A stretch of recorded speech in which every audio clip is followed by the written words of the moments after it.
নমস্কার।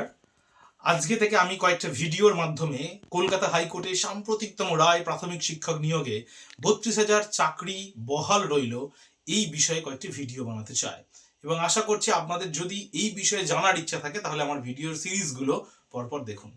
প্রথম কথা, এত বড় একটা রায় হলো যেখানে এসএসসির মতো প্রাইমারিতে চাকরি বাতিল হলো না, তাতে করে আমাদের সমাজ মাধ্যমে এবং আমাদের সামাজিক জীবনে যেখানে তোলপাড় হয়ে যাওয়ার কথা ছিল সেখানে সব নিস্তরঙ্গ হয়ে গেল।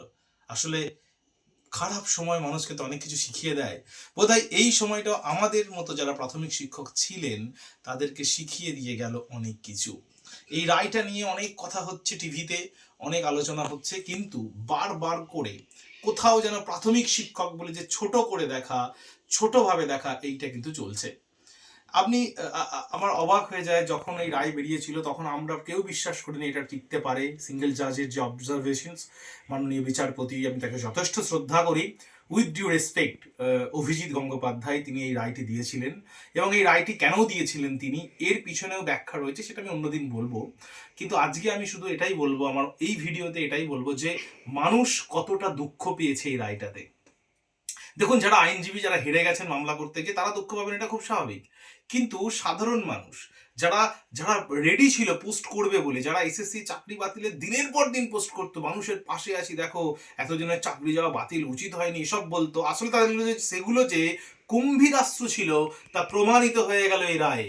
এই রায়ের পর এই সমস্ত নেটিজেনরা আমাদের সমর্থনে বা এত সুন্দর যে লড়াই প্রাথমিক শিক্ষকরা হাইকোর্টে দিয়েছে আর দেওয়ার জন্যই এই রায়টি এসেছে, সেই বিষয়ে তারা আলোকপাত করলেন না।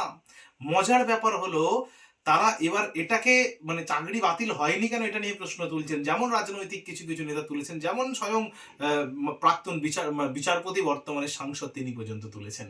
অর্থাৎ সেদিন কিন্তু মাননীয় বিচারপতি এসএসসি চাকরি বাতিলের পর আমি আমি নিজে ফেসবুকে পোস্ট করে ধন্যবাদ জানিয়েছিলাম এবিপি আনন্দকে, যে তিনি এবং ব্রাত্য বসুর সাথে যোগাযোগ করে দেন শিক্ষামন্ত্রীর সাথে, যাতে করে তিনি নাকি এসএসসির চাকরি, যারা যোগ্য চাকরি পাচ্ছে তাদের চাকরি কি করে বহাল থাকে সে নিয়ে আলোচনা করতে যাবেন।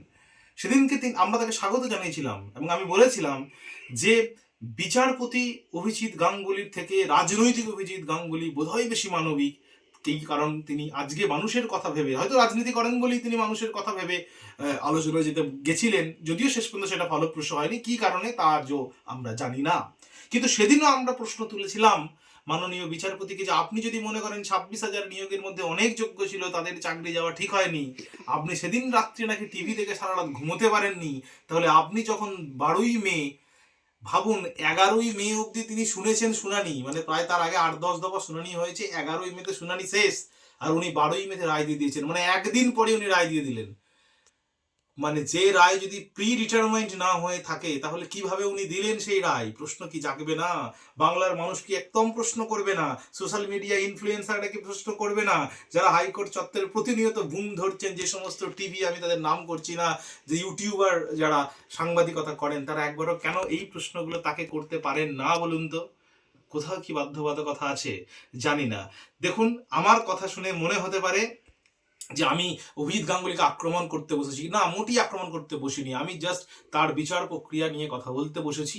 এবং আমাদের ওপর যে অন্যায়ভাবে তিনি বাতিল করেছিলেন, অর্থাৎ যিনি যখন বাতিল করেছিলেন গোটা নিয়োগে, তখন তার একবারও মনে হয়নি যে এই প্রাথমিক শিক্ষকদের মধ্যে অনেক যোগ্য ছেলে মেয়ে আছে, তারাও কাঁদতে পারে, তারা তাদের টিভিতে দেখে উনি সারা রাত ঘুমোতে নাও পারতে পারেন। কিন্তু উনি সেটা করেননি। উনি এখন বলছেন যে এই রায়টা নাকি ভুল রায় ওনার মতে, ওনার রায়টাই ঠিক, সে তো স্বাভাবিক, উনি জাজ হিসেবে যে রায় দিয়েছিলেন সেটাকে উনি ঠিক মনে করবেন। তো আমরা নিশ্চয়ই ওনাকে স্বাগত জানাবো। এরপরে আমাদের পিটিশনাররা, তারা যদি উচ্চতর আদালতে যায়, নিশ্চয়ই ওনাকে হয়তো আইনজীবী হিসেবে নিতে পারেন, আমি জানি না উনি আবার আইনজীবী হতে পারবেন কিনা, মানে এই আইনের এই জ্ঞানটুকু অন্তত আমার নেই। তো যাই হোক, আমি শুধু এটাই বলতে চাইবো যে বহু মানুষ চেনা গেল এই দুঃসময়ে। আর অনেক আমার প্রিয়জন আছে যারা হয়তো এই ভিডিওটা তারা দেখবেন, তারা যখন এসএসসি চাকরি বাতিল হয়েছিল আমাকে ফোন করে জিজ্ঞাসা করছিলেন তোর কিছু হয়নি তো? তারা কিন্তু জানতেন যে প্রণয় প্রাইমারিতে চাকরি করে, এসএসসিতে নয়, তাও তারা ফোন করেছিলেন। আমার খুব নিকটাত্মীয়, আমাকে খুব তারা ভালোবাসেন। কিন্তু যখন প্রাইমারির এত বড় রায় ব্রেকিং নিউজ হলো, তখন কিন্তু তারা একবারও ফোন করেননি, তখন কিন্তু তারা একবারও জানতে চাননি যাক বা আমাদেরকে বলেনি যাক তোরা তাহলে জিতে গেলি। আসলে লড়াই এভাবেই লড়তে হয়, একা একাই লড়তে হয়।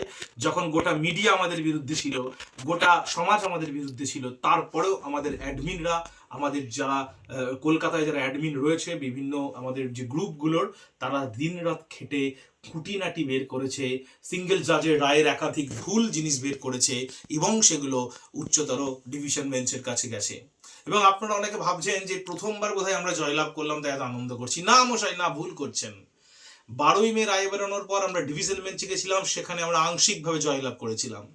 ওখান থেকে আমরা সুপ্রিম কোর্ট গেছিলাম, সুপ্রিম কোর্টে 10 মিনিটের শুনানিতে সেটা সাইড করে দিয়েছিল নতুন করে পরীক্ষা নেওয়ার ব্যাপারটা। কারণ প্রাইমারিতে কিন্তু পরীক্ষার হবে না, শুধু ইন্টারভিউ অ্যাপটিটিউড হওয়ার রায় দিয়েছিল নবীদ গাঙ্গুলি। সেই রায় ডিভিশন বেঞ্চে, মানে চাকরি বাতিলের রায়কে স্টে দেওয়া হয় এবং ডিভিশন বেঞ্চে বলা হয় যে পরীক্ষাটা নিতে হবে 3 বা 4 মাসের মধ্যে। সেইটাকে সেটা সাইড করে দিয়েছিল সুপ্রিম কোর্ট এবং নতুন করে মামলাটাকে শুনতে বলেছিল হাইকোর্ট। অর্থাৎ এর আগে আমরা দুবার জিতেছিলাম, এবারে টেনে 3বার জিতলাম। আমরা এর পরেও যদি মামলা যায়, তারপরেও আমরা লড়াই দেবো, আমরা ফাইট করব। কারণ সিঙ্গেল বেঞ্চে আমরা ছিলাম না, সেখানে পুরো ফাঁকা মাঠ ছিল। আর ফাঁকা মাঠে গোল দিয়ে হিরো হয়ে টিভিতে বসে খবর পরিবেশন করতে খুব ভালো লাগে, কিন্তু যখন মাঠে অন্য টিমের প্লেয়াররা চলে আসে, তখন বোধহয় গোল দেওয়াটা একটু কঠিন হয়ে যায়। তাই জন্যই প্রথম শ্রেণীর সংবাদ মাধ্যম এবিপি আনন্দে 8টার প্রাইম টাইম শোতে প্রাথমিক শিক্ষকের চাকরি বহাল নিয়ে একটাও কথা আলোচিত হয় না।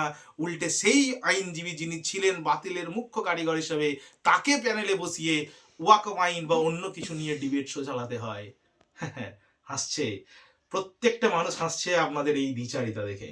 চলুন আজকের ভিডিও এখানে শেষ করছি। আমি এরপরে এই রায় মানবিক কারণে দেওয়া হয়েছে, যেটা নিয়ে সবচেয়ে বেশি চর্চা করছে মিডিয়া, নাকি অন্য আরো অনেক কারণ আছে, সেটা নিয়ে আপনাদের সামনে আসবো আমার পরের ভিডিওতে। নমস্কার, ধন্যবাদ। যাদেরকে অপমান করতেন তারা আজকে কোর্টের এই রায়ের মাধ্যমে উপযুক্ত জবাব দিয়েছে। সমাজ আমাদের কথা বলবে না, সোশ্যাল মিডিয়ার যারা সো কল্ড ইনফ্লুয়েন্সার, তারা হয়তো এইগুলো নিয়ে আর কথা বলতে পারবে না, বা তাদের হয়তো ভিউজ অনেক কমে গেল, কারণ চাকরি বাতিল অনেক মিম করেছিল তারা, তাদের ভিউজ হয়েছিল।